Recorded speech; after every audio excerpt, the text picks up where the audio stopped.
В Грузии, среди живописных горных пейзажей и уютных деревушек, жители всегда были готовы к любым сюрпризам, кроме одного – нашествия цыплят.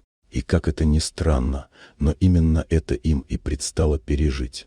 Все началось на местной свалке. Обычное место для утилизации старых вещей и различных отходов вдруг стало центром необычного происшествия. Примерно 20 тысяч яиц были выброшены, потому что они испортились. Готовить их было опасно, а хранить бессмысленно.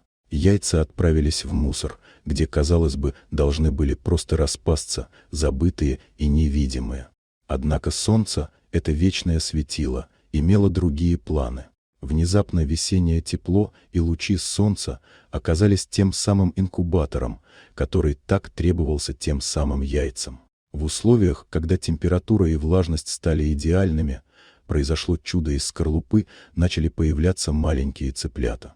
Первые щебечущие звуки разнеслись по свалке, и, похоже, они очень понравились местным жителям, потому что откуда-то появились любопытные глаза. Цыплята, которые еще только начали постигать азы жизни, сразу же покинули свалку, отправившись в поисках пищи и укрытия. Их маленькие лапки стучали по асфальту, а крошечные клювы ловко добывали то, что оставили люди.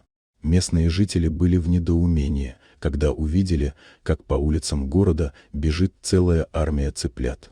Они, конечно, не ожидали такого, но не могли устоять. Некоторые забрали малышей к себе домой, предлагая им теплые места и корм. И вот уже спустя время по дворам Грузии бегали веселые курочки.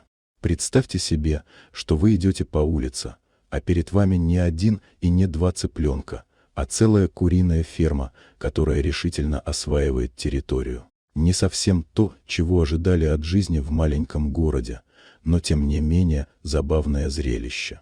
К счастью, заботливые руки жителей города быстро организовали помощь маленьким нахлебникам. Кто-то построил для них уютные курятники, кто-то просто забрал их на свои огороды, обеспечив кормом и уходом.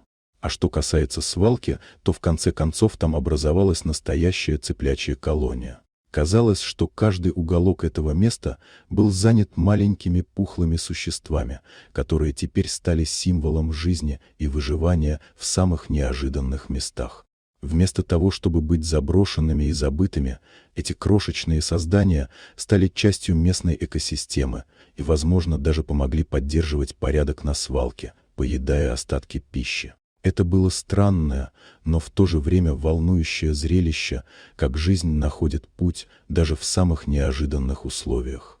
Местные жители надеялись, что все цыплята смогут выжить и, возможно, когда-нибудь превратятся в настоящих кур, несущих яйца и радующих глаз. И так, с каждым новым днем куриная армия Грузии продолжала свою экспансию, принося с собой не только радость, но и уроки о том, как важно беречь жизнь, даже если она появляется в самых необычных формах. Вот такая удивительная история. Дорогие друзья, если вам понравилось видео, то не забудьте поставить лайк и подписаться на канал, где вас ждет еще много интересного.